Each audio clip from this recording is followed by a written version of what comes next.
CQ. This is Lima Yankee 2 Hotel, London Yankee 2 Hotel. Tai bendrauja trumpųjų bangų radijo ryšio mėgėjai, vadinamieji trumpabangininkai. Šio užsiėmimo mėgėjai vienas su kitu ryšius mezga naudodami neįsigalėjusį internetą, bet vis rečiau naudojamas radijo bangas. Radio mėgėjai tai žmonės, kurie patys turi savo siųstuvą, kuris spinduliuoja tas bangas, patys turi radio imtuvą, per jį girdi, ką jam kitas žmogus sako, arba siunčia signalus modžias abėcėlę, arba kartais ir kompiuterio pagalba siunčia tik tai signalą, kurį tik tai kompiuteris gali dekoduoti. Na ir tokiu būdu šitas hobis patrauklus to, kad galima, bet kuriuo metu aš dabar štai galiu paieškosiu, paklausysiu, arba pats pašauksiu ir galbūt man atsilieps kas nors iš Australijos, arba iš Amerikos, arba iš kokių nors labai retų salų. Lietuviai turi gana senas radijo sporto tradicijas. Ryšius jie megzdavo ir sovietiniais laikais, nors tada perduodama informacija buvo cenzūruojama. Ir anksčiau, ir dabar meistriškumas atsiskleidžia varžybose. Tikslas per varžybas kuo daugiau vieni su kitais pašnekėti. Pagal tam tikras nustatytas taisyklės, per tam tikrą laiką, arba tik su tam tikrom šalim, įvairiai tam būna, bet iš to išeina toks įdomumas, azartas, kartais tenka prasidėti ir visą parą, kartais ir 2 paras su nedideliam pertraukom miego ir truputį pavalgyti, prasidėti prie aparatų, su ausinėm, prie visų šitų telegrafinių raktų, prie kompiuterių. Aišku, čia toks sportas turbūt, kaip šachmatai, pasakysim, irgi sportas, nors iš tikrųjų žmonės sėdi ir labai temtai galvoja. Tai čia radiomėgiai irgi sėdi prie aparatų.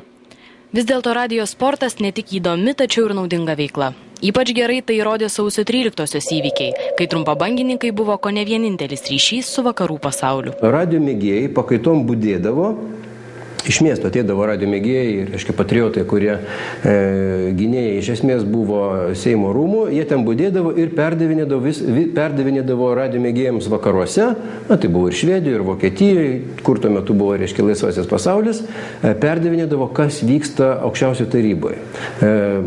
Atnešdavo ir profesorius Landsbergis savo pranešimus kažkokios ir pats ten kalbėdavo per tą radiją, ir Rita Dapkutė tuo metu dirbo irgi prie spaudos tarnybos ir ryšių aukščiausioje taryboje, labai daug atnešdavo informacijos. Tiesiog tai būdavo tiem kontaktiniam radio mėgėjam kitose šalyse, būdavo susitarta, kada jie klauso, ir būdavo tiesiog perduodama ta informacija. Trumpabangininkai minėjo ir sausio 13-osios 20-metį, mezgė ryšius ir siuntė patvirtinimo korteles su istorija.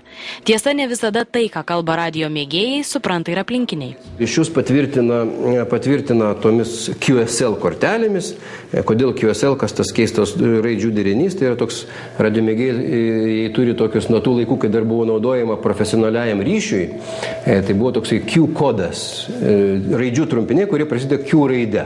Tai reiškia raidžių trumpinys QSL, reiškia, kad nereiktų ilgai modžias abėcėlę perdavinti, aš patvirtinu mūsų ryšį, perduodi 3 raidės QSL, modžias abėcėlė tai greit išeina ir jisai su žmogu supranta, jis patvirtina mano ryšį. Ir tų Q kodas yra ten daug, pavyzdžiui, QRX reiškia palauk, arba ten, ir taip toliau. QSY reiškia dink. Yra ne Q kodas, yra atėjęs iš kariuomenės susiformavę irgi skaičių kodas. Ten, pavyzdžiui, 73 reiškia geriausi linkėjimai. 88 reiškia meilė ir bučinys. Dažniausiai, jeigu pažiūrėti, dirba operatorė moteris ar mergina, tai vieni kiti vyrai, vieni kitiem perduoda 73, pabaigoje, kai baigi ryšį, ant visų kortelių irgi būna parašyta, rašo, PSA reiškia please trumpinys QSL, reiškia prašau kortelės, atsiūs kortelę ir 73 nuo tokio ir tokio, jis pasirašo. Radio sportas, pasak pašnekovo, pomėgis, kuriam skirtą laiką kartais tenka skaičiuoti ne valandomis, o paromis. Tačiau suvokimas, kad radio bangomis gali pasiekti atokiausius kampelius, pritraukia ir nepaleidžia.